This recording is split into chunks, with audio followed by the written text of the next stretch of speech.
ذکر کرنے والے کی مثال ایسی ہے غافلوں میں جیسے مردوں کے اندر کوئی شخص زندہ بیٹھا ہوا ہو۔ تو انسان اگر ذاکر بنے گا تو سارے ذاکروں پر بڑھ جائے گا، اور یہ غافل بنے گا تو سب سے زیادہ بدتر ہو جائے گا۔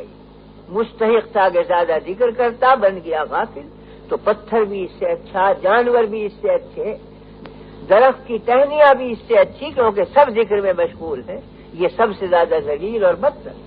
اور اگر ذکر پر آ جائے تو ہر ذاکر اس کے نیچے ہے، اس لیے کہ اس کا ذکر جامع ہوگا جو اور انواع کو میسر نہیں۔ تو ذکری فی الحقیقت غذا ہے روح کی، اور ذکری فی الحقیقت زندگی ہے انسان کی۔ غذا روحانی ذکر اللہ سے حاصل ہوتی ہے۔ انبیاء علیہم السلام اور کمل اولیاء غذائیں قلیل ہوتی ہیں، قوتیں سب سے زیادہ ہوتی ہیں۔ وہ قوت در حقیقت یاد خداوندی سے پیدا ہوتی ہے ان میں۔ حدیث میں ہے کہ آپ نے ممانعت فرمائی امت کو کہ صوم وصال مت رکھو، یعنی روزے پر روزہ مت رکھو بلا افطار کیے، سحر بھی کھاؤ افطار بھی کرو، کھا پی کر اگلا روزہ رکھو۔ بلا کھائے پیے روزے پر روزے رکھتے چلا جانا، اس کو صوم وصال کہتے ہیں، تو اس کی ممانعت فرمائی۔ احادیث میں ہے کہ آپ رکھتے تھے صوم وصال، 15 دن مسلسل روزہ ہے آپ کا، بلا کھائے پیے روزہ رکھتے چلے جا رہے ہیں۔ تو صحابہ نے عرض کیا کہ یا رسول اللہ، ہمیں تو آپ نے ممانعت فرمائی تھی، اور خود حضور صوم وصال رکھتے ہیں۔ فرما ایکم مثلی یطعمنی ربی ویسقینی، تم میں مجھ جیسا کون ہے؟ مجھے تو میرا پروردگار کھلاتا ہے پلاتا ہے، تم میں مجھ جیسا کون ہے؟ یہ کھلانا اور پلانا کیا تھا؟ یہ پلاؤ اور زرزے کے دسترخوان نہیں اترتے تھے آسمان سے، وہ ذکر اللہ اور یاد حق غذا تھی جو روح میں پیوست تھی، اس سے روح زندہ تھی اور روح سے بدن زندہ تھی۔ تو اللہ کا ذکر جب رگ و پے میں سما جاتا ہے، غذاؤں کی حاجت کم ہو جاتی ہے آدمی کو، پھر زندگی کا دار مدار ذکر پر ہو جاتا ہے۔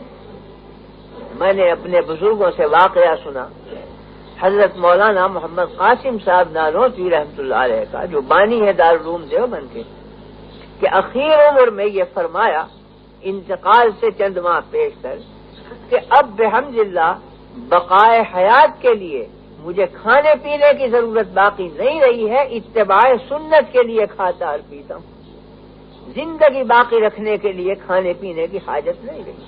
تو جب ذکر اللہ رگ و پے میں رچ جاتا ہے، پھر زندگی کا دار مدار روٹی پر نہیں ہوتا، ذکر پر رہ جاتا ہے۔ خود اپنی ذکر سے آدمی زندہ ہوتا ہے، اپنی قوت روحانی سے اس کی بقا ہوتی ہے، اس کی حیات ہوتی ہے۔ تو اصل زندگی نام ہے فی الحقیقت یاد حق کا، بلکہ یوں کہنا چاہیے کہ زندگی نام ہے، نام محبوب کا، وصال محبوب کا۔ محبوب کا نام آتا ہے تو محب اور عاشق میں زندگی کے آثار پیدا ہو جاتے ہیں۔ اگر ایک شخص کسی کی محبت میں گرفتار ہے اور رات دن اس کے دھیان میں غرق ہے، محبوب اس سے جدا ہو جائے، فراق میں پڑا ہوا گھل رہا ہے، گھلتے گھلتے گھلتے چارپائی کو لگ گیا، ہلنے جلنے کی شکت نہیں، کھانا بھی چھوٹ گیا، پینا بھی چھوٹ گیا، چارپائی پر پڑا ہوا ہے، ذکر محبوب میں ہر وقت گرفتار ہے، طاقت اٹھنے کی باقی نہیں۔ ایسے وقت کوئی آ کے کہہ دے کہ وہ آ گیا تیرا محبوب، ایک دم اٹھ بیٹھے گا، کہاں ہے؟ کس نے کہا؟ یہ جان کہاں سے آئی اس کے اندر؟ کیا اس نے کوئی روٹی کھائی؟ کیا کوئی یاقوتی کھائی؟ نام ہی تو آیا محبوب کا کہ مردہ ایک دم زندہ ہو گیا اور اٹھ بیٹھ۔ معلوم ہوا کہ زندگی نام ہے کسی محبوب چیز کے وصال۔ اب اگر کسی کو محبت ہو گئی روپے پیسے سے، تو جب تک روپے پیسے کا نام آتا رہے گا سامنے، اس میں زندگی ہے، اور وہ منقطع ہو جائے تو اس کی جان پہ بن جائے گی۔ بعض آدمی دیوالیہ ہوتے ہیں، ہارٹ فیل ہو جاتا ہے، اس لیے کہ محبوب چھن گیا، زندگی ختم ہو گئی۔ تو زندگی نام ہے وصال محبوب۔ کسی کو محبت ہو جائے کسی عورت سے، وہ جب تک پاس موجود ہے وہ زندہ ہے، وہ چلی جائے تو فراق میں گھل گھل کر جان دے دے گا آدمی۔ تو نام ہوا زندگی فی الحقیقت وصال محبوب۔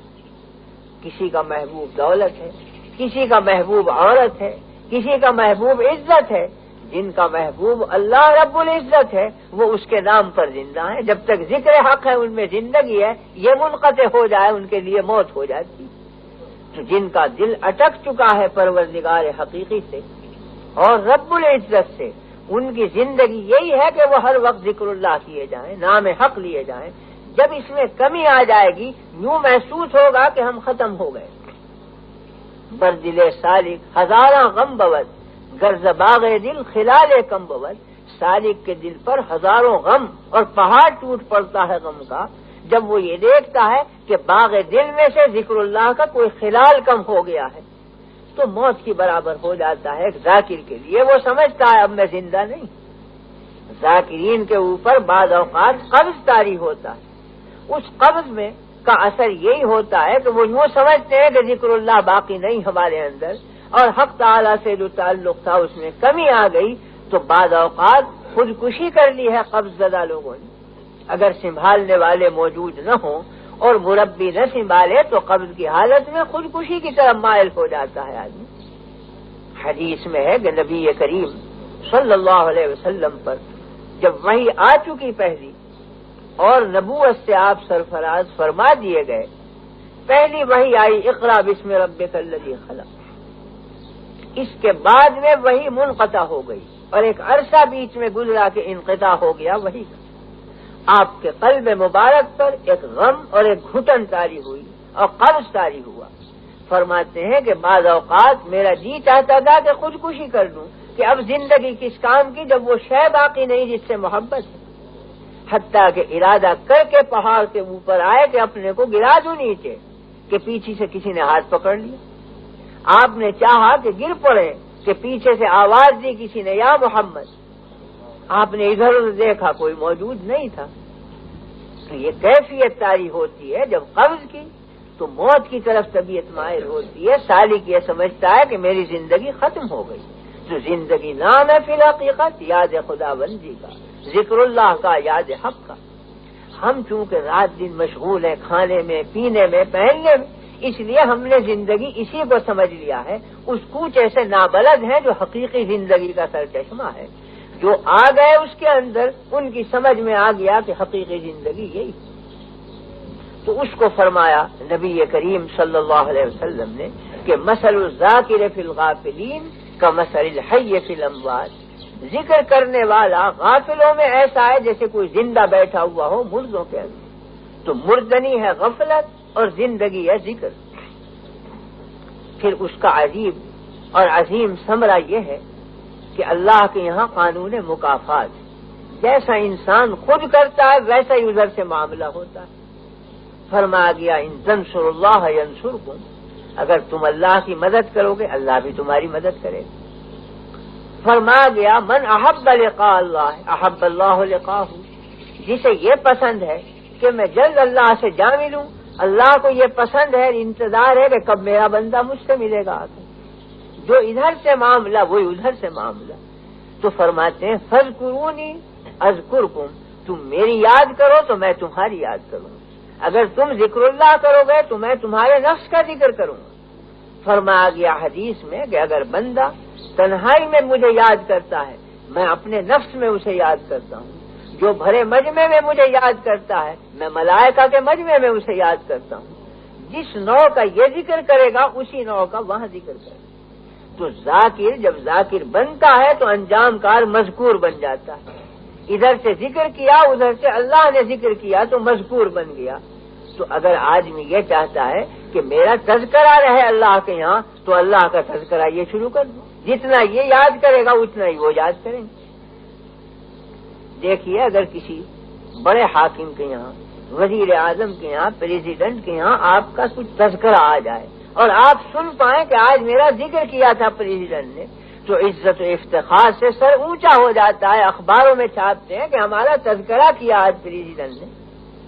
اس لیے کہ ایک بڑی ذات جو عزت والی کہلاتی ہے وہ کسی کو یاد کر لے تو بڑے فخر کی بات ہوتی ہے۔ حق تعالی جو بادشاہوں کا بادشاہ ہے اس کے یہاں کسی کا تذکرہ ہو تو یہ تھوڑے فخر کی بات ہے، تھوڑی عزت کی چیز ہے کہ اللہ یاد کرے بیٹھ کر کسی کو۔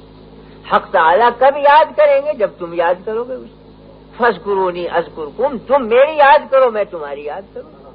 تو اگر کوئی یوں چاہتا ہے کہ میری یاد وہاں قائم ہو جائے وہ اس کی یاد کو اپنے اندر قائم کر لے۔ اگر وہ ہر وقت ذکر کریں گے وہاں بھی ہر وقت ذکر ہوگا. یہ گنڈے دار ذکر کرے گا وہاں بھی گنڈے دار ذکر ہوگا. یہ غافل بن جائے گا وہاں بھی غفلت بڑھتی جائے گی.